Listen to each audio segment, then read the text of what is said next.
This program is for discussion purpose only. Business Plus TV or any of our anchor does not bear any responsibility or liability towards the content.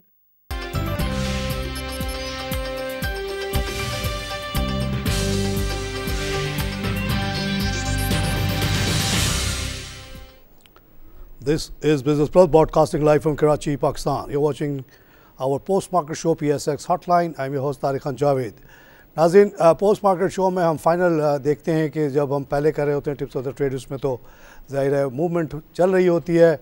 कई दफ़ा बहुत अच्छी situation से closing में minus पे आ जाते हैं, लेकिन आज बड़ी खुशी हो रही है देख के कि माशाल्लाह जो 2508 का जिक्र हमने वहाँ किया था उससे भी कहीं अच्छी क्लोजिंग हो गई। 579 प्लस मार्केट और 31,878 का लेवल आ गया। अब देख लें आप लोग कि 32 is not very far away. और वो जो हमारी एक बहस सोशल मीडिया से लेके टीवी पे चलती रही कुछ नेगेटिव सोचने वालों से कि रमज़ान से लेकर अब तक कि मार्केट में दम नहीं है, मार्केट तबाह हो जाएगी, मार्केट 5,000 की हो जाएगी, 10,000 की हो जाएगी, वो सब बातें गलत होती जा रही हैं और माशाल्लाह मार्केट हमारी इस लेवल पे खड़ी है आज। KC 30 में भी 401 का इजाफा है, 18,580। ऑल शेयर्स में 246 का इजाफा और 22,345 का लेवल। वॉल्यूम्स भी आज बेहतर हुए। KC 30 में 57 का काम हुआ है और 100 में 103 का हुआ। ऑल शेयर्स में 134। एडवांसिंग कंपनी 192 हैं, डिक्लाइनिंग 104 है, अनचेंज 24, टोटल 320 कंपनीज में काम हुआ है। वॉल्यूम लीडर में आज बैंक ऑफ पंजाब है जनाब। आज सुना है कि तमाम बैंक्स चले हैं तो बैंक ऑफ पंजाब भी चला और शायद 50 पैसे के करीब इस पर इजाफा हुआ है। 21 मिलियन का काम हुआ है जनाब यहाँ पे। नंबर 2 है, बहुत शार्प ड्रॉप है इन टर्म्स ऑफ वॉल्यूम। पाक इलेक्ट्रॉन जिसमें 9 मिलियन का काम हुआ। फौजी सीमेंट जिसमें 6 मिलियन का काम हुआ। TRG में 5.7 का काम हुआ है। कराची इलेक्ट्रिक में 5.48 का काम हुआ। गेनर्स में हाई नून लैब जो है 23 इजाफा है, एबॉट में 22, सीरियल में 20, गंधारा इंडस्ट्रीज़ में 19, खैबर टोबैको में 17, यूनिलीवर फूड में 290 का लॉस है, बाटा में 98 का लॉस है, पाक टोबैको में 67 का लॉस, सीमेंस में 48, कॉलगेट में 47। आज जो मार्केट शुरू हुई तो हमने देखा कि एकदम शार्प इंक्रीज़ आया और देखते देखते मार्केट 273 प्लस पे आई, उसके बाद एट 1.504 पे आई, फिर थोड़ी बहुत नीचे आई और उसके बाद फिर हमने 528 पे जाते हुए देखा और माशाल्लाह अब इन सब लेवल से ऊपर 79 पे क्लोज़ हो गई। बढ़ने की मेन वजह तो तेल की कीमत का बढ़ना था, जो कल रात को किसी वक्त सुबह अर्ली मॉर्निंग तक मेरे ख्याल में ये सिलसिला चला बढ़ने का कि 33.67 तक भी मार्केट गई है और उस वक्त अमेरिकन मार्केट 2 बजे रात को क्लोज़ हो रही थी तो वो बहुत ज़बरदस्त पॉजिटिविटी के साथ क्लोज़ हो गई to the tune of 396 point इजाफा हो गया डाउ में। और वो मार्केट जो थी उस वक्त पॉजिटिव थी और उसके बाद ही 1-2 घंटे के बाद जब जापान की मार्केट खुली तो वो भी ज़बरदस्त पॉजिटिव खुली। लेकिन ऐसा लगता है कि early in the morning around 6-7 market ने फिर से गिरना शुरू किया और हांगकांग नेगेटिव हुआ, पूरा एशिया जो बॉम्बे तक नेगेटिव और यूरोप जो अभी खुला है वो अभी नेगेटिव जा रहा है। हमारी मार्केट ने ट्रेंड को तोड़ा है क्योंकि जो लेवल पे मार्केट तेल अभी भी 33.01 वाले पे है वो बहुत बेहतर है पहले के हिसाब से। अगर 27 को देखें तो हमारे मार्केट्स में स्टॉक में इजाफा हुआ। साथ साथ जो दूसरा बहुत बड़ा फैक्टर हुआ पाकिस्तान के सिलसिले में स्पेसिफिकली मॉनेटरी पॉलिसी जो आई 30 तारीख को, उसमें अनएक्सपेक्टेडली कोई चेंज नहीं किया गया। उम्मीद थी सबकी कि हाफ पॉइंट नीचे कर दिया जाएगा डिस्काउंट रेट, लेकिन वो नहीं किया गया और उसका बहुत पॉजिटिव इम्पैक्ट आया है बैंकिंग शेयर्स पे।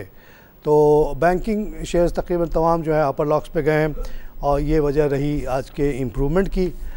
तेल की कीमत की गिरने की जो वजह समझ में आई है वो ये है कि बढ़ने की जो वजह थी कि रशिया और सऊदी अरेबिया कोलैबोरेट करने वाले थे, ओपेक वाले, उसमें बात तो चली जिसकी वजह से तेल की कीमत 27 से बढ़ के 34 के करीब पहुंची। लेकिन उसके बाद अब ऐसा लग रहा है आज सुबह का रियलाइजेशन ये है कि वो बात ही रह गई, उसमें कोई खातिर खा कंक्रीट बात नहीं हुई है, इसी वजह से तेल की कीमतें नीचे आ रही हैं। इन सब इश्यूज़ पे बात करने के लिए मैंने दावत दी आज सैयद फरहान करीम साहब को, जो कि वाइस प्रेसिडेंट सेल्स हैं आरिफ हबीब के। आज बहुत मुश्किलों से हाथ आए हैं। आज आपको सब मिल जाएंगे। आरिफ साहब आज बहुत खुश हैं, कह रहे हैं भाई हमें जो मार्केट इतनी गिरती है तो जो पब्लिक को फेस करना पड़ता है, इट्स नॉट इजी। उसमें कोई मूड नहीं बनता कि फिर आके यहाँ भी हम बातें करें, लेकिन आज वो खुशी खुशी आए हैं। और अच्छा तो ये होता कि हम आज कोई सेलिब्रेट करते, क्योंकि वाकई बड़े दिनों बाद इतनी बड़ी इंक्रीज़ है। हाँ बिल्कुल, मतलब काफ़ी लॉन्ग टाइम अगो मतलब आप कह सकते हैं कि ये चीज़ें देखने को मिली है। स्पेशली आपका जो बैंक का सेक्टर है उसके अंदर जो लाइक काफ़ी मतलब बैंक्स के अंदर जो अपर कैप लगे हुए हैं, मतलब अभी बैंक हो गया आपका, अच्छा, UBL है, MCB है, अस्करी है, बैंक अल-फलाह है, मतलब ऑल अराउंड कैप। BOP में भी कोई 50 पैसे का मैंने, हाँ इसमें भी कुछ आया है। तो देखिए वही वाली बात है दोबारा, मतलब मैं ये कहूँगा कि सेंटिमेंट जो है वो हमारे यहाँ काफ़ी ख़राब हुआ है, था अभी तक जो है, बल्कि है भी, क्योंकि अभी हम अपनी मार्केट को फोकस कम कर रहे हैं और जो आपकी जो रीजनल मार्केट हो गई, क्योंकि होता नॉर्मली ये कि अगर हम शाम सबसे पहले हम ऑयल को देखते हैं। जी बिल्कुल, मैंने आज ये देखिए नक्शा बनाया हुआ है यहाँ पे। देखिए ये एक बहुत बड़ा सवाल है। तेल की कीमत बढ़ रही है, US बंद हुआ 33.67 पे, बिल्कुल। उसी के बाद फॉरेन जापान खुला, वो भी पॉजिटिव रहा जी, बिल्कुल। उसके बाद से गिरना शुरू हुआ 31, अब 08 पे आया, तो ये गिरना शुरू हो गई मार्केट। इतना ज़बरदस्त कोरिलेशन चल रहा है। नहीं वो चल रहा है, बट कभी कभी मैच नहीं भी होता है। मतलब आप देखते हैं कि हमारे यहाँ हम सुबह ऑयल को अच्छा देखते हैं, अपसाइड पे होता है, हमारे यहाँ पॉल PPL इसमें कैप लगे हुए होते हैं, रात को जाते हैं तो मतलब ऑयल जो है वो बिल्कुल नीचे आ जाता है, 30 से नीचे। मतलब अभी एक डिनाइल आ जाए रशिया की तरफ से कि जी हम कोई कोलैबोरेशन नहीं कर रहे ओपेक वालों से, हम अपना तेल जैसे बना रहे हैं, उसकी एक बहुत बड़ी टेक्निकल रीज़न भी है। पुतिन ने कहा जब ये बात चली, उसने कहा कि अनलाइक सऊदी ऑयल फील्ड जो कि गर्म समुंदर में है, जिसको बंद करना खोलना बड़ा आसान है, हमारे ऑयल फील्ड ज़्यादातर बहुत ही ठंडे और बर्फीले इलाकों में है, उसको बंद करना इतना आसान नहीं है। बिल्कुल, तो we have a different situation. तो अगर इस तरह की क्लैरिफिकेशन आए कि जी कोई नहीं हो रहा कुछ, जैसे हालात हैं, तो आप देखेंगे तेल धर धर नीचे आएगा। नहीं आएगा, कितना आएगा सर? मतलब आप देखें अभी अब हम जो बात कर रहे हैं, अगर हम आप अगर इसमें और नेगेटिव होते हैं, मतलब अगर नेगेटिव होते तो मीन्स 60 या 45-50 के अराउंड होते हैं। अभी तो 25-30 के अराउंड तो ऑलरेडी ट्रेड कर रहा है। मतलब जाने के जो हैं वो आपके $30 हैं और आने के हो सकता है कि उससे ज़्यादा हों, तो $20-25 तो लोग ऐसे भी लूज़ कर लेते हैं। अभी यहाँ से आपका मतलब डाउन साइड कम है। लिख के आऊँ जी, इकोनॉमिस्ट की रिपोर्ट आई कि गैस और तेल की कीमत का जो गैप है ना वो वाइड हो रहा है, तो मैंने उस पर जवाब लिखा है कि ये हो नहीं सकता, because both are alternative to each other. बिल्कुल, तो ये डाइवर्जेंस जो है वो कम होगी। गैस की कीमत जनाब करीम साहब आज गिर के हो गई है $2.2, 4% का लॉस है। अमेरिका इतने कम रेट को कैसे सही कर सकता है? एक ही तरीका है ना कि इसको एक्सपोर्ट कर दे। बिल्कुल, तो अब वो प्लांट बना रहा है, बन गया तकरीबन 1-2 महीने की बात है। ये है लंबी मतलब स्टोरी है कि रशिया है, ईरान है, सऊदी अरब है, अमेरिका है। अब अमेरिका के पास अपने रिजर्व मौजूद हैं, लेकिन वो 9.5 का प्रोड्यूसर है, लेकिन तेल का और साथ गैस का इतना ज़्यादा प्रोड्यूसर है कि 18 से गिर के 2.2 पे आ गया। बिल्कुल, उसको बढ़ाने के लिए एक ही तरीका है कि वो LNG बना के उसको एक्सपोर्ट कर दे। बिल्कुल, $2.20 की चीज़ अगर वो $4 में भी बेच देगा तो बहुत खुश होगा, उससे गैस की कीमत बढ़ जाएगी और पेट्रोल की कीमत को नीचे ड्रैग करेगा, तो गैप जो है वो कम हो चला जाएगा। हाँ कह सकते हैं हम, लेकिन देखिए इसका आउटपुट बेहतर भी होना चाहिए। मतलब हम एक तरफ नेगेटिव देख रहे हैं, अगर ऑयल नीचे आता है तो आपकी ओवरऑल इकोनॉमी के अंदर आपकी जो लोग डेवलप कंट्री जितनी है, मतलब उनकी जो कॉस्ट ऑफ प्रोडक्शन या जो भी चीज़ें मैन्युफैक्चरिंग है उस पर इम्पैक्ट पॉजिटिव होगा। लेकिन वो कंट्री जो सिर्फ तेल बेचती है और खाती है, वो इनको पास बनाने के लिए कुछ भी नहीं है, तो वहाँ पे मतलब थोड़ा सा प्रॉब्लम आ सकता है। अभी मैं एक बात बताऊँ, कतर को बहुत सीरियस प्रॉब्लम आने वाला है। क्यों? कतर को $8 पे हमें बेच रहा है LNG, ठीक है ना, हमारे हुक्मरान उनसे बड़े करीब है, इसलिए 16 बिलियन का डील भी कर लिया। जिस दिन ऑस्ट्रेलिया भी बहुत बड़ा प्रोड्यूसर ऑफ गैस है, वेस्टर्न ऑस्ट्रेलिया, 19 बिलियन बैरल अगर ये लेके आ जाते, LNG लेके आ जाते हैं मार्केट में, अब वो कह रहे हैं कि अब गैस की प्राइस का तेल्स के प्राइस से कोई ताल्लुक़ नहीं रहा है, इट्स ए डिफरेंट कमोडिटी। और ये अगर शॉर्ट टर्म डील्स देना शुरू कर दें तो फिर आप सोचिए कि हमारे पास हम फ़ौरन कोशिश करेंगे कि तमाम प्रोडक्शन ऑफ बिजली जो है वो गैस पे कन्वर्ट हो जाए। तो अगर इतनी तेज़ी से चेंजेस आएंगी, गैस के हम ज़्यादा इस्तेमाल शुरू कर देंगे, तो पेट्रोल की कीमत डिमांड हमारी कम हो जाएगी। और इस पूरा दुनिया में इसका इम्पैक्ट आएगा। ओवरऑल ग्लट है एनर्जी का, चाहे कोयले की बात कर लें 320 से देखिए इसका मतलब इफेक्ट जो है ना, मतलब आप देखें जो कंपनी जो ऑयल इनपुट करती हैं, जिनके इंग्रेडिएंट्स के अंदर ऑयल का इस्तेमाल है, मतलब उनकी भी प्राइस कोई बढ़ रही नहीं है जो, क्योंकि आपकी पूरी इकनॉमी जो है वो स्लो डाउन हो जाएगी। जब आपके मुल्क मतलब दुनिया में से जब पैसा निकल जाएगा, एक चीज़ आप 50-60 की बेचते थे, ऐसी बात एक डिस्पोजल ऑफ मनी जो है वहाँ से ज़्यादा निकलता था। जीरो सम गेम है जनाब। हाँ? कहीं का, किसी का नुकसान किसी का फायदा। हाँ, तो लेकिन वहाँ पे भी फायदा नहीं हो रहा ना। $2 का फायदा हो गया इंपोर्ट बिल पे। आप के इलेक्ट्रिक देख लें, आप उसको बिजली सस्ती मतलब तेल सस्ता मिल रहा है, PI है उसको तेल सस्ता मिल रहा है, तो इनकी अर्निंग तो अच्छी होनी चाहिए। मतलब ऐसी बहुत सारी ऐसी कंपनी है, बर्जर पेंट है जो कि तेल इस्तेमाल करता है, लेकिन उनके हालात भी आप देखें, उनकी भी वैल्यू कोई बढ़ रही नहीं है, क्योंकि जब वो साइकिल चलती है तो वो सबको इफेक्टेड करती है।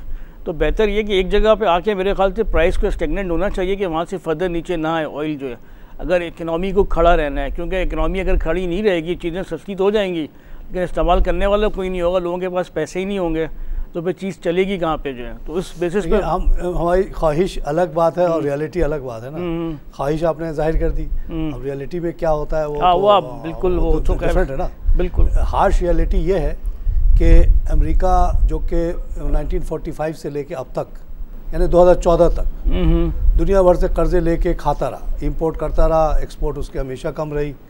54 से वो डेफिसिट में चला गया, उसको कोई फ़र्क नहीं पड़ा क्योंकि कर्जे मिल रहे थे। अगर आपको अनलिमिटेड कर्जे मिले in the form of signing printing note, तो आपको तो किसी वर्ल्ड बैंक में IMF के कहीं जाने की जरूरत नहीं है, नोट छापो और भेज दो। पता चला करीम साहब ने भी $2000 पॉकेट में रखे हुए हैं, तारिक खान ने भी रखे हुए हैं, हालांकि हमारे डॉलर से कोई ताल्लुक नहीं, ना कहीं जाना है ना आना है। तो हर दुनिया में आदमी ने डॉलर पॉकेट में डाला हुआ है, बढ़ते बढ़ते वो 18 ट्रिलियन पे पहुंच गया। तो हर चीज़ की एक लिमिट होती है। मोर देन 100% पे जब वो गए तो वहाँ के कॉन्स्टिट्यूशन ने उनको रोक दिया कि अब मजीद नोट नहीं छपेगा भाई। मजीद नोट नहीं छपने का मतलब मजीद लोन नहीं लेना और मजीद अय्याशी भी नहीं करना। अब उन पे 2 बिलियन पर मंथ की कटौती आ गई उनके बजट में। बिल्कुल। तो उसका इम्पैक्ट तो आना। एक इंजन जो खींच रहा था, इंजन स्लो हो गया और उसका इक्विवेलेंट डिमांड रिप्लेस नहीं कर पा रही दुनिया। ये एक बड़ा चैलेंजिंग सिचुएशन है, कैसे अमेरिकन डिमांड को सप्लीमेंट किया जाए फ्रॉम अदर डिमांड। जब तक ये नहीं होता मीशत ऐसी चलेगी, ठक ठक ठक ठक। जी, उनके तो खैर रेट वेट बहुत कम है, 25-50 बेसिस पॉइंट है मेरे ख्याल से फेड का जो रेट है। जापान में तो माइनस है। हाँ तो मगर फिर भी मीशत नहीं चल रही। सही है, क्योंकि देखिए जापान हो या चाइना हो, चाहे ताइवान हो, चाहे कोरिया हो, चाहे पाकिस्तान हो, वो तो जो अमेरिका कर्जा ले कहीं से भी ले खरीदेगा, अय्याशी करेगा, तब तो बिकेगी चीज़ ना। अगर अमेरिका ने अय्याशी छोड़ दी और ऑस्टेरिटी पे आ गया तो प्रॉब्लम है। कह सकते हैं आप। अब क्या किया जाए करीम साहब? अमेरिका मजीद कर्जा नहीं लेना चाहता, हम कह रहे हैं लो कर्जे, नोट छापो, खर्च करो, अय्याशी करो जैसे करते रहो। वो कहता है जी हर चीज़ की लिमिट होती है, हम थक गए। उस पर जंग कर दें हम लोग, कुछ धमकी दें उसको, नेशन में लेके जाएं। वो लंबी स्टोरी है। खर्चे कर। अच्छा चलो, ये तो दुनिया भर की से आप ही ने कहा कि दुनिया के और लोगों को जो इम्पोर्टर्स हैं ऑयल है, किसी का नुकसान किसी का फ़ायदा ही होता है। तो मगर आपने फिर कहा कि नहीं फ़ायदा नहीं हो रहा। ओवरऑल लगता है कि ज़ीरो सम गेम नहीं है, ये ओवरऑल लॉस पे चली गई। हर चीज़ का एक लेवल होता है, एडजस्टमेंट की तरफ हम गए कि अमेरिका का मामला जो आ गया। तो अब पाकिस्तान की मईशत को अदर देन ऑयल फ़ायदा हो रहा है इन सब चीज़ों से? देखिए बिल्कुल, मतलब है तो आप अगर ओवरऑल देखें, मेरा रिजर्व वगैरह भी इनका बढ़ा है, और आपका मतलब हमारा जो मेन काफ़ी बड़ा पोर्शन जो है वो ऑयल इम्पोर्ट में लगता है, तो उसकी भी जो अमाउंट है वो भी ऑब्वियसली माइनस हो गई है जो है। और आपका इन्फ्लेशन भी जो है वो चांसेस है कि थोड़ा सा जो है वो मतलब फर्दर कम हो सकता है जो है। तो बट आप देखेंगे इन सारी चीज़ों के बावजूद भी हमारी मार्केट जो है वो परफॉर्म नहीं कर रही है जो है। मतलब एक अजीब सी बात ये है कि आप चीज़ें सारी ओवरऑल, क्योंकि हमारी तो इकनॉमी बेहतर होगी, हम ऑयल के बहुत बड़े इंपोर्टर हैं, सारी चीज़ें हैं, आपका इन्फ्लेशन भी कम हो रहा है, चीज़ें कॉस्ट ऑफ प्रोडक्शन जो है वो भी ऑब्वियसली कम होगा। आप सीमेंट वगैरह हो गया, दूसरी चीज़ें भी हो गई जहाँ पे ऑयल का कंजम्पशन होता है, उनको भी बेनिफिट होगा ये जो है। बट एक प्रेशर जो मार्केट के अंदर है, ठीक है ना। अब आप देखते हैं कि हमारी मार्केट जो है पहले तो सिर्फ ऑयल के शेयर गिर रहे थे, ठीक है ना, मतलब लोग OGDC पॉल PPL बेच रहे थे, फिर एग्जैक्ट सुनने में आया कि भाई UBL के अंदर जो वो सेलिंग है। क्यों सेलिंग है भाई? कि UAE या दूसरे जो इन्वेस्टर्स हैं मिडिल ईस्ट के जो उनके पास होल्डिंग उनकी वो रखी हुई है। अब ये जिनको ऑयल में लॉस होगा, जब आप जो 50-60 का बेच रहे थे वो आप 25-30 का बेच रहे हैं और कुछ पता नहीं कि उससे नीचे चला जाए, तो उनको जो अपने एक्सपेंसेस हैं, जो कॉस्ट है, वो भी कवर करनी है। तो होता क्या, जब आप एक चीज़ में लॉस करते हैं तो दूसरी चीज़ आपके पास पड़ी होती है, उसको आप बेचते हैं। जो मार्केट में भी ये मतलब एक अच्छा, तो बैंकिंग में जो यूबीएल वाले में सेल आया, इसकी शायद सोर्स ये हो कि मेन मतलब वन ऑफ द रीज़न यही है कि उनका स्टेक काफ़ी था यूबीएल के अंदर जो है, और बीच में जो प्राइवेटाइजेशन जो हुआ था, ऑफर फॉर सेल हुआ था 155-58 में, उनके उस टाइम में भी उनके पास होल्डिंग ठीक ठाक उन्होंने लिया था। तो उसकी भी एक सेल, अगर तो उनको ऑफसेट तो करने हैं अपने खर्चे या अपने जो भी मसले मसाइल हैं, तो जो चीज़ आपके पास होगी जो थोड़ा सा लेवल से ऊपर होगा उसको बेच के आप वहाँ से पूरा करेंगे। तो उस वजह से आपके पूरा मार्केट में ग्लोबली जो है वो आपका सेल ऑफ आया है। यानी आप ग्लोबली मींस के इंक्लूडिंग पाकिस्तान है, जो भी लाइक आपका जापान हो गया या यूएस के जितने भी जो लाइक कंपनीज़ हैं उसके अंदर भी जो है, क्योंकि ये यहाँ से पैसे कमाते हैं तो वहाँ इन्वेस्ट करते हैं, आपके म्यूचुअल फंड्स में डालते हैं, यहाँ डालते हैं दूसरी जगहों पे, जो वहाँ से उनको रेवेन्यू आता है जो।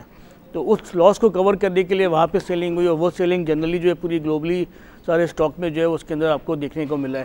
अब ये कि अगर ऑयल स्टेबल होता है, मीन्स अगर आप कहते हैं कि ऑयल का फ्लो चलता चला जाए अगर मतलब नीचे की तरफ, तो फिर वो एक घबराहट आ सकती है फर्दर, फिर आपको हर चीज़ जो है वो डिस्काउंटेड करनी पड़ेगी।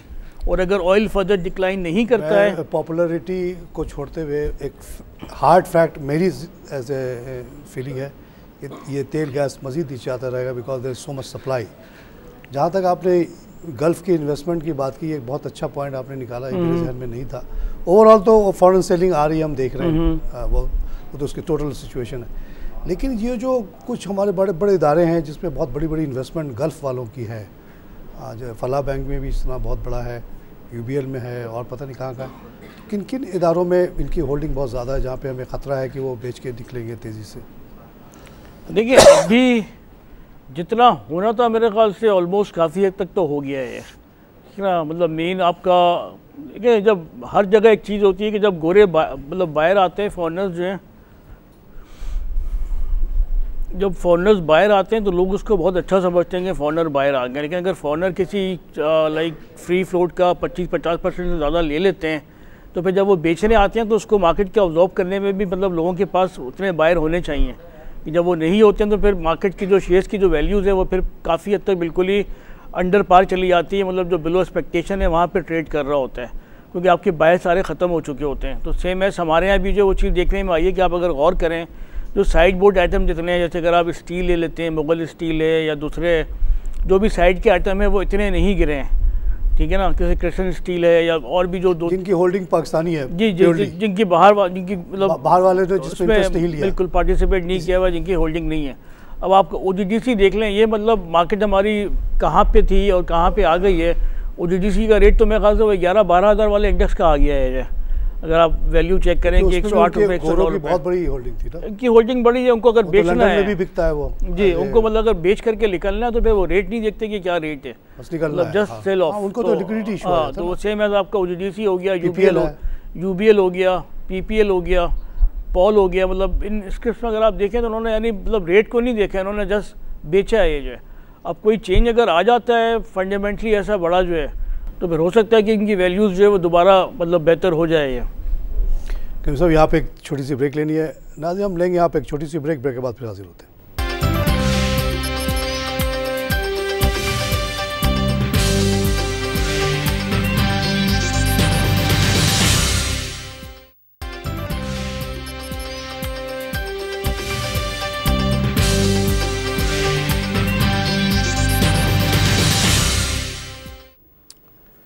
Welcome back to PSX hotline. Farhan Karim साहब, एक बहुत बड़ी इनकी पोजीशन है मार्केट में, बहुत दिनों बाद आज मिले हैं और इनसे बहुत ही मुफीद बातें हो रही हैं। इन्होंने जो अभी एक एंगल पेश किया वो मुझे बड़ा स्ट्राइक किया है। वही कह रहे हैं कि ठीक है, अगर मैंने कहा कि ज़ीरो सम गेम है, तो तेल की कीमत घटी तो कोई जो प्रोड्यूसर्स थे या एक्सपोर्टर्स थे उनको तो नुकसान हुआ, तो बाकियों को तो फ़ायदा होना चाहिए। तो मईशत एज ए होल तो ठीक हो जानी चाहिए थी, कोई प्रॉब्लम नहीं होनी चाहिए थी, एक का लॉस एक का गेन। लेकिन ये कह रहे हैं कि ऐसा लगता है कि ऐसा है नहीं, क्योंकि हम देख रहे हैं कि जो मईशत बाकी पूरी दुनिया जो है थोड़ी सी नीचे ही जा रही है, ऊपर नहीं जा रही। एक बड़े दूसरा जो एंगल इन्होंने बहुत अच्छा बताया है, जिस पे हमें बिल्कुल अब नज़र रखना चाहिए, वो ये है कि बहुत बड़े बड़े इदारे हमारे पाकिस्तान में हैं जहाँ पे अरबों का बहुत बड़ा इन्वेस्टमेंट है, चाहे वो सऊदी हों, चाहे वो UAE वगैरह के लोग हों, और उनके जो हालात हैं हम समझ ही सकते हैं। वो बहुत मजबूर हो रहे हैं अपने अच्छे अच्छे शेयर्स को बेचने में। और इसमें दो चार जो बड़े बड़े नाम जैसे यूबीएल वगैरह का आता है, उसमें जो स्पेसिफिक सेलिंग आई, हो सकता है कि जो मेन कोर वो थे स्पॉन्सर्स थे वो बेच रहे हों, और अगर वो बेचते हैं तो वो लाखों लाख शेयर डंप करते हैं, वो तो मार्केट को हिला के रख देगा। और इस फैक्टर को हमें नज़र में रख के ही चलना पड़ेगा। नहीं सॉरी, मतलब स्पॉन्सर्स का मैं नहीं कह रहा हूँ तारिक साहब, मतलब मैं ये कह रहा हूँ कि देखिए अगर 10-10 लाख का एक एक सेल आ रहा है तो कोई मामूली तो नहीं हो सकता ना। हो सकता है स्पॉन्सर भी बेच रहा हो। नहीं ऐसा स्पॉन्सर ग्रुप वाला जो है उनकी हालत अच्छी नहीं है। मतलब एक रूल है, अगर स्पॉन्सर बेचते हैं तो उनको नोटिस देना होता है स्टॉक के अंदर। अगर आप जो भी शेयर खरीदते हैं या बेचते हैं, आप खामोशी से आप नहीं बेच सकते, उसका आपको नोटिस देना पड़ता है स्टॉक में जो है। तो जैसे इन लोगों को जिन लोगों को स्ट्रेटेजिक होल्डिंग दी गई, देखिए मैं ये कह रहा हूँ कि जो सेलिंग आती है ना, जैसे हमारे जो बाहर के जो फंड मैनेजर्स हैं, जो इंटरनेशनली लोगों के फंड जो है वो इन्वेस्ट करते हैं, उसमें आपका एशियन जो रीजनल है वो भी आता है, और वो आते हैं थ्रू यूएस के ज़रिए जो है, या जो भी मतलब सिंगापुर यूएस या जहाँ से भी आते हैं, तो उनको जब लॉसेस आते हैं तो फिर उनकी जो इन्वेस्टमेंट होती है वहाँ पे, उस इन्वेस्टमेंट को भी वो ऑफलोड करते हैं। तो वो नॉट नेसेसरी ओनली पाकिस्तान जो है, मतलब ऑल ओवर द वर्ल्ड में जहाँ जहाँ उनकी इन्वेस्टमेंट है वो वहाँ पे वो चीज़ें अपनी सेल ऑफ करते हैं। तो इससे आपका पूरा रीजनल या पूरा वर्ल्ड जो है ना फिर वो अफेक्टेड होता है। तो जो तेल की जो प्राइस नीचे आ रही है ना, उसका इफेक्ट फ़ायदा ज़रूर होगा लॉन्ग टर्म में, लेकिन जो नुकसान होगा वो एक अलग नुकसान होगा कि ज़ाहिर सी बात है आपका सऊदी अरब हो गया या कुवैत हो गया, जो भी मिडिल ईस्ट कंट्रीज़ है अरब साइड की, जो कि बेस करती है ऑयल के ऊपर, जिनका रेवेन्यू अर्निंग खाना पीना सब तेल के ऊपर है, तो ज़ाहिर बात है उनके फिर वो खर्चे होना या निकलना वहाँ से फिर मुश्किल है। और वो एक अच्छी बड़ी अमाउंट होती है जो सारी दुनिया में वो अमाउंट जो है वो डिस्पोज ऑफ हो रही होती है, मतलब खर्च होती है वो जो है। तो वो चीज़ जब बंद हो जाएगी तो ऑब्वियसली आपकी जो चीज़ बनेगी तो ज़रूर सस्ती, लेकिन ख़रीदने वाला कोई नहीं होगा। तो इस तरीके से आपकी साइकिल जो है वो आपकी अफेक्टेड हो सकती है। तो एक लेवल तक आके अगर ऑयल रुक जाए तो सही है, और अगर फर्दर डिक्लाइन करता है तो फिर आपकी हमारी सबकी इकनॉमी जो है टाइम बीइंग जो है वो हिट हो सकती है। मैं इस बात को नहीं मानता। अच्छा, मैं समझता हूँ कि तेल, मैं दुआ करता था सुबह के फजर की नमाज में, या अल्लाह 20 रुपये का, 20 ये बताएं आपका 20 का हो गया, आपका बिजली का बिल कम हुआ है क्या? वो एक अलग बहस है, उस पर बात चाहे तो उस पर कर लेते हैं। जो चीज़ जिसमें तेल इस्तेमाल होता है उसकी कॉस्ट कम हो रही है, सारा गवर्नमेंट उठा रहा है ना। मैं तो 2009 से शो कर रहा हूँ, मैंने बैंकिंग का करियर छोड़ दिया, 12 लाख की जॉब, सिर्फ इसी उम्मीद पे कि शायद कभी मेरी बात किसी के दिल में लग जाए, किसी इमरान खान या नवाज शरीफ के। मैं तो ये मैं एज ए बैंकर पूरी दुनिया में बैंकिंग करता रहा हूँ, हमने तो कहीं नहीं देखा कि बिजली के प्रोडक्शन में या तेल के सेल में गवर्नमेंट इन्वॉल्व हो। ये वही गवर्नमेंट है जो पीआईए को निष्कारी कर रही है, ये कह के कि हमारा काम नहीं है। तो भाई आप तेल की कीमत की तयन क्यों करते हो, और बाकी 1000 जो आइटम मार्केट में बिक रहा है उसके पीछे क्यों नहीं जाते हो? क्योंकि ये बड़े बड़े कार्टेल बना के 600 बिलियन की कमाई होती है टोटल। आप फरहान साहब, सबको अपने सेल्फ इंटरेस्ट का मतलब है। आप कहेंगे कि भाई हुक्मरानों तेल के कारोबार से, बिजली के कारोबार से निकल जाओ, तो वो दिल में ये सोचेंगे यार ये तो बहुत ही नुकसान की बात कर रहे हैं। फिर उनको कौन देगा रिश्वत, किस बात की रिश्वत देगा? अभी तो ओगरा अगर 2 रुपये ज़्यादा कीमत तयन कर दे तो ऑयल कंपनीज को अरबों रुपए का फ़ायदा हो जाएगा। उसमें से उठा के अगर 10-20 करोड़ रुपए अगर ओगरा वालों को वो दे दे तो उसको क्या जाता है? कुछ भी नहीं जाता, जो बचाया वही दे दिया। तो ये वो एक अलग बहस है। आज अगर गवर्नमेंट ऐलान करे कि government has nothing to do with fixing of oil price, अब ऑयल की कीमत जहाँ जाना है जाए, बिजली जिसको बनाना है बनाए, जिसको बेचे हमें रोकते नहीं किसी को, तो ये मईशत ऐसे तेज़ी से भागेगी कि आप रोक नहीं पाएंगे, परेशान हो जाएंगे स्पीड इसके। वो एक अलग बहस है कि गवर्नमेंट आपके डिक्लाइन को पास ऑन नहीं करती, सारा प्रॉफिट अपने पास रख लेती है। अगर सही कीमत हो तो आज तो 30 रुपये का पेट्रोल बिके, 12 रुपये का CNG बिके। सही कह रहे हैं। तो वो तो एक अलग इशू है, उससे हमें नुकसान हो रहा है कि हम रिलेटिवली महंगे होते चले जा रहे हैं कंपेयर टू इंडिया, बांग्लादेश। वो एक बहुत बड़ा पॉलिटिकल मसला है, उसको फिक्स करना है। आपकी तमाम इंडस्ट्री तबाह हो जाएगी अगर इस तरह से आप करते रहेंगे कॉस्ट को बढ़ा के। अच्छा बताइए, अब प्रोग्राम का ज़्यादा वक्त नहीं बचा, आपके प्रेजेंस का कुछ फ़ायदा उठाया जाए, मुझे भी और लोगों को भी। आपकी क्या रिकमेंडेशन है टू इन्वेस्टर्स? कहाँ तक मार्केट को ऊपर जाते देख रहे हैं या नीचे जाते देख रहे हैं? और सेक्टर्स वाइज 2-4 अगर फेवरेट सेक्टर्स आप बता दें। देखिए सेक्टर के अंदर अभी जिस स्टेज पे मार्केट मूव कर रही है ना, यहाँ पे थोड़ा सा चीज़ें मतलब आप कह सकते हैं कि कंट्रोल से बाहर भी हैं। मतलब मैं कहूँ कि चीज़ें मुझे अच्छी लगती हैं, बट अगर चीज़ें वैसी अगर परफॉर्म नहीं करी तो हमारे और आपके कंट्रोल में नहीं है कि चीज़ें आपकी ये वैल्यू यहाँ पर नज़र आती है कि नहीं आती है, क्योंकि अब लोगों ने रिकमेंडेशन करना भी जो है वो छोड़ दिया रिकमेंड करना, क्योंकि लोग कहते हैं कि आप ऑयल की प्राइस देखें, अगर ऑयल अगर 25 पे 30 पे 40 पे तो PPL OGDC की ये वैल्यू होनी चाहिए, ठीक है ना। वो ये नहीं कहते कि रिकमेंड करते हैं कि यहाँ पे आप परचेज़ कर लें, कि उनको नहीं पता कि ऑयल किस तरफ मूव करेगा। तो उस लिहाज से अगर सबसे ज़्यादा जो अगर आप अपसाइड देखते हैं मेरे ख्याल से तो ऑयल के अंदर है। अगर ऑयल की price same as vice versa अगर मूव करती है, और अगर नहीं करती है तो फिर ये कि नीचे भी जा सकते हैं। मतलब ऑयल के अंदर आप अगर रखते हैं पैसा तो थोड़ा कम रखें, बट इज़ अ जैकपॉट, यानी अगर ऊपर भी जा सकते हैं और नीचे भी। ऊपर गया तो बहुत ज़्यादा ऊपर जा सकता है। मतलब उसमें ये कि रोज़ की आपकी 6-7 रुपए की आपको उसके अंदर ना जंप ऊपर नीचे नज़र आ सकती है, क्योंकि आप रात को सोते हैं, सुबह उठते हैं, तेल अगर ऊपर हुआ तो फिर आपका वो 6 रुपये ऊपर 10 रुपये ऊपर खुलेगा, और सुबह अगर खुला पॉजिटिव और उसी दौरान तेल की गिरने की खबर आ गई तो फिर आपका वो नीचे 2 बजे तक वो 3:30 बजे तक नीचे भी आ सकता है। बिल्कुल। अब दूसरा सेक्टर जो है, मतलब मैं नीचे से आ रहा हूँ, मतलब दूसरा जो है वो आप कह सकते हैं कि बैंक का है, ठीक है ना। बैंक की वैल्यू बहुत ज़्यादा नीचे आ गई है, मतलब इतना नीचे होना नहीं चाहिए जिस रेट पे वो ट्रेड कर रहे हैं। मतलब आपका MCB हो गया, मतलब ये वो लेवल है जो इंडेक्स मेरे ख्याल से 10,000 या 11,000 पे इंडेक्स पे था, और MCB के अंदर बहुत सारे और भी शेयर्स पड़े हुए हैं, जैसे इनका निशात मिल है या निशात चुनिया पावर है या दूसरी जो चीज़ें हैं जो इनके दूसरे स्टॉक्स जो हैं, क्योंकि बेसिकली एक वो पेरेंट कंपनी है और उन्होंने दूसरी जगह भी इन्वेस्टमेंट्स की हुई हैं। मतलब बैंक के वैल्यू, मतलब MCB हो गया, UPL हो गया, अभी बैंक हो गया, बहुत लो लेवल पे ट्रेड कर रहा है। आपका डिस्काउंट रेट भी जो वो नीचे है, और लगता ही है कि डिस्काउंट रेट का मतलब नीचे आने का फर्दर चांसेस कम नज़र आ रहे हैं अभी जो है, मतलब जिस लेवल पर है, क्योंकि ऐसा आपका कम करने से भी कोई फ़ायदा नहीं हो रहा है। आज जो जनवरी की इन्फ्लेशन फिगर आई है वो 3.12 आ रहा है on year two year basis. Total average जो इन्फ्लेशन होगा आपके ख्याल में 6% 6-6.5 का होगा मेरे ख्याल से ज़्यादा का। तो जिस तरह से भी तेल की कीमतें और नीचे जा रही है तो उससे तो 2016 में और नीचे आ जाएगा।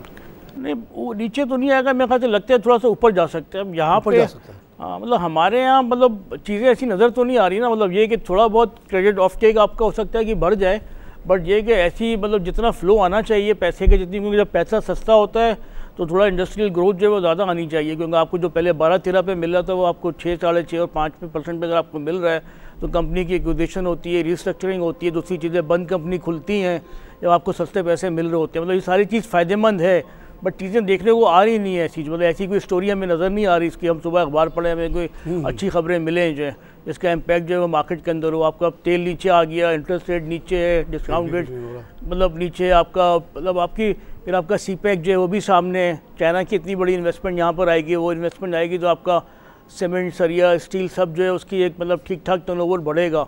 तो इन चीज़ों को देखते हुए मतलब ओवरऑल चीज़ें तो बेहतर नज़र आ रही हैं, बट ये कि अगर इकनॉमी साइकिल बेहतर हो जाती है, तेल वेल थोड़ा सा स्टेबल होता है, ज़्यादा जंपिंग नहीं करता है, तो मेरे ख्याल से फिर तो मार्केट लगता है कि फर्दर ऊपर जा सकती है। अदरवाइज़ अगर, क्योंकि आज भी काफ़ी अहम दिन है, अगर आज FIFI की फिगर में ज़्यादा आउटफ्लो नहीं आता है तो मेरे ख्याल से मुझे लगता है कल दोबारा मार्केट 300-400 पॉइंट बढ़ सकती है। अभी आप जाके फॉरवर्ड वो चेक करेंगे FIFI का। हाँ, वो मतलब क्योंकि वो भी लोग देखते हैं, मतलब इसका बहुत बड़ा एक इम्पैक्ट है कि इनफ्लो आउटफ्लो क्या आ रहा है। मैं रोज़ाना अखबार खोल के पहली चीज़ यही देखता हूँ कि उन्होंने कितना बेचा, इंडिविजुअल ने कितना खरीदा। बाकी तो इंस्टीट्यूशंस हैं वो तो, क्योंकि अभी जो बेहतर लग रहा है वो सीमेंट सेक्टर स्टिल बेहतर लग रहा है। इसके रिजल्ट्स बहुत अच्छे आए हैं, 30-35% की ग्रोथ आई है इसके अंदर जो है। आपका मैपल लीफ का रिजल्ट जो है काफ़ी मंदी चल रही थी, उसमें भी आपका ये कोहार्ट सीमेंट का रिजल्ट जो है ये भी आया, 35-40% का जो है डिविडेंड भी दिया है।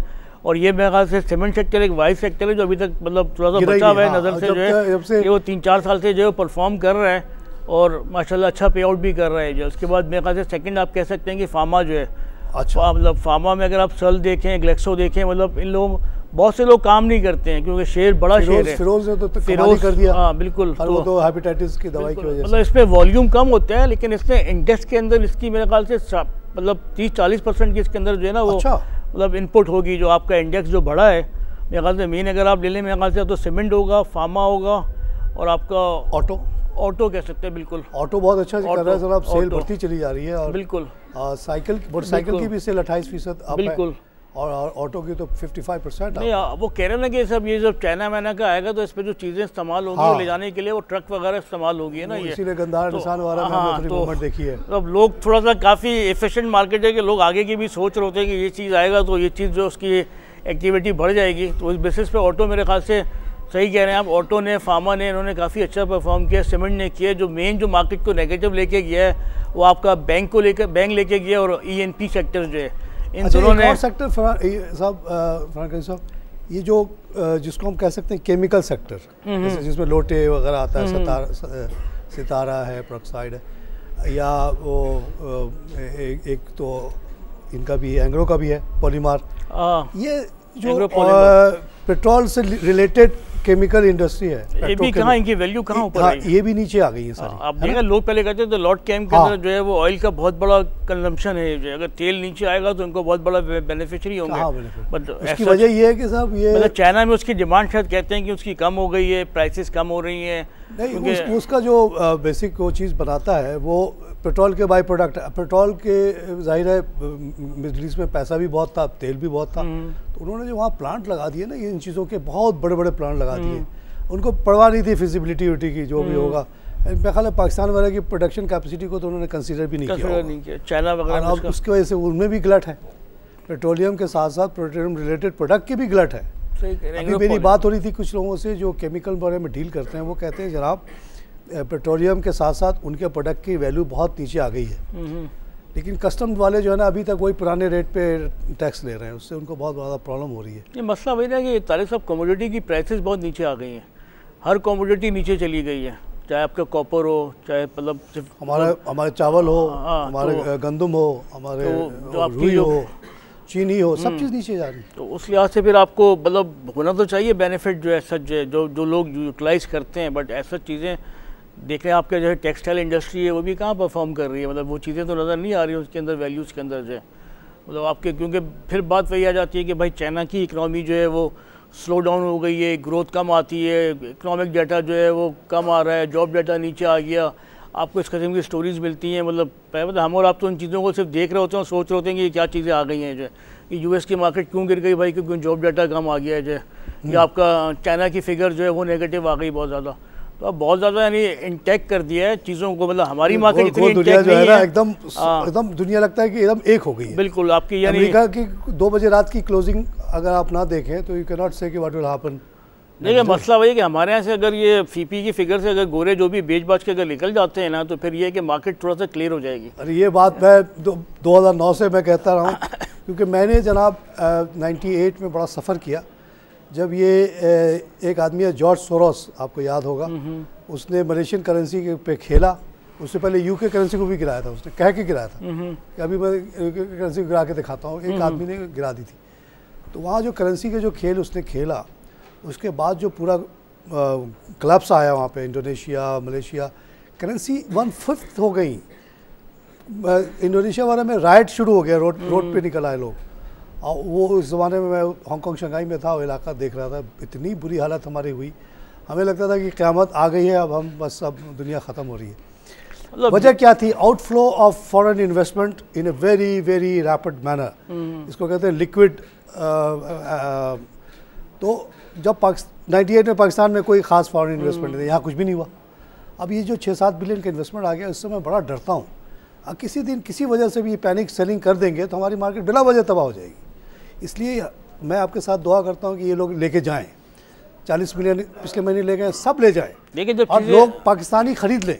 बिल्कुल, ये चीज़ें जब आ रही होती है तो हर आदमी को अच्छा लग रहा होता है। अब या तो कोई ऐसा रूल रेगुलेशन होना चाहिए कि आप ज़्यादा नहीं लेके जाओ, 5% या 10% कर सकते हैं अमाउंट का, वो लगाते हैं हम पाबंदी की भाई जो आप इन्वेस्टमेंट इतने तेज़ी से नहीं निकाल सकते। होता ये कि इनकी अपनी इन्वेस्टमेंट इतनी बड़ी हो जाती है हमारे साइज़ के हिसाब से, क्योंकि उनकी करेंसी में ताकत ज़्यादा है, और हमारे यहाँ जो इंस्टीट्यूशन हैं या बैंक हैं, जो भी एएमसी सब मिला जुला के भी अगर उसको कंट्रीब्यूट करें ना, तो वो उनके बराबर के वो नहीं हो सकते। बल्कि फरहान साहब इंशाल्लाह फिर आपसे फिर टाइम निकाल के किसी दिन आए ज़रूर इंशाल्लाह। नाज़रीन, फरहान साहब की आपने फरासत और अक्लमंदी की बातें सुनी, ये बहुत मुश्किल से मिलते हैं और बहुत अहम बातें बता गए। मैंने बहुत 4-5 चीज़ें आज सीख ली इनसे, जिसको मैं दोहराता रहूँगा, इनका नाम भी नहीं लूँगा, दोहराऊँगा अपने क्रेडिट ले लूँगा। तो बहरहाल आज का प्रोग्राम हम यहीं ख़त्म करते हैं, इंशाल्लाह फिर कल हाजिर होंगे।